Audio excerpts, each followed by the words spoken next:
মৌলভীবাজারের কুলাউড়ায় স্কুলছাত্রী নাসিফা জান্নাত আঞ্জুম হত্যার ঘাতক মোহাম্মদ জুনেল মিয়াকে গ্রেফতার করা হয়েছে।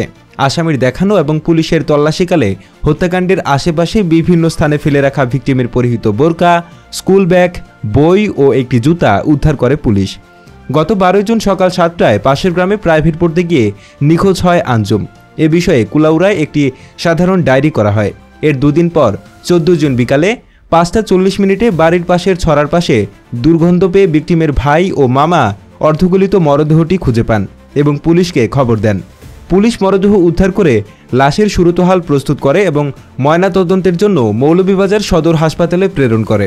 এ ঘটনায় থানায় ভিকটিমের পরিবারের অভিযোগের প্রেক্ষিতে একটি হত্যা মামলা নং 13 তারিখ 15/6/2025 রুজু করা হয়।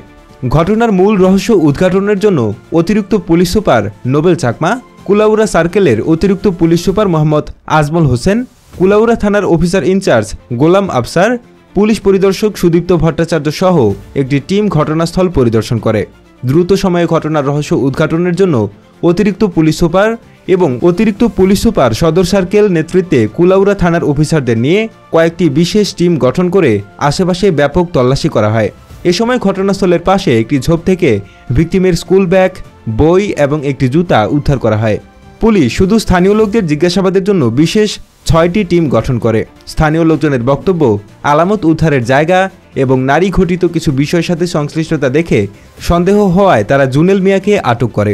পরবর্তীতে তার মোবাইল চেক করে পর্ন সাইটে ব্রাউজিং এর তথ্য দেখে সন্দেহ আরও বাড়ে।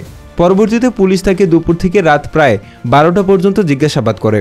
জিজ্ঞাসাবাদের এক পর্যায়ে সে পুলিশ সুপারের সামনে রাত 12টার দিকে হত্যাকাণ্ডের কথা স্বীকার করে। সে জানায় আঞ্জুম তার বাড়ির সামনের একটি রাস্তা দিয়ে প্রায় স্কুল ও প্রাইভেটে আসা যাওয়া করত।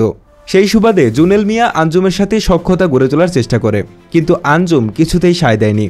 ঘটনার দিন গত 12 জুন আঞ্জুম পাশের গ্রামে প্রাইভেট পড়া শেষে আসামির বাড়ির সামনের রাস্তা দিয়ে ফেরার পথে সকাল আনুমানিক 10:30টার সময় আসামি জুনেল আঞ্জুমের সাথে কথা বলতে বলতে তার পিছু নেয়। একসময় আঞ্জুম এড়িয়ে যেতে চাইলে জুনেল মিয়া ভিকটিমকে পেছন থেকে জড়িয়ে ধরে।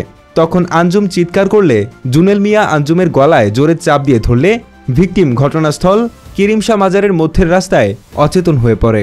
এরপর ভিকটিমকে মোকাম সংলগ্ন জঙ্গলের মধ্য দিয়ে বয়ে যাওয়া ছড়ার পাশে ঝোপে ফেলে রাখে।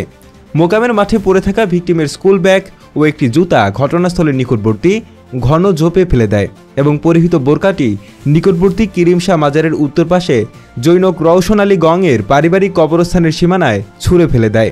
পুলিশ আসামির দেওয়া তথ্যের ভিত্তিতে রবিবার দিবাগত রাতে স্থানীয় লোকজন এবং মিডিয়ার উপস্থিতিতে ভিকটিমের সেই বোরখা উদ্ধার করে।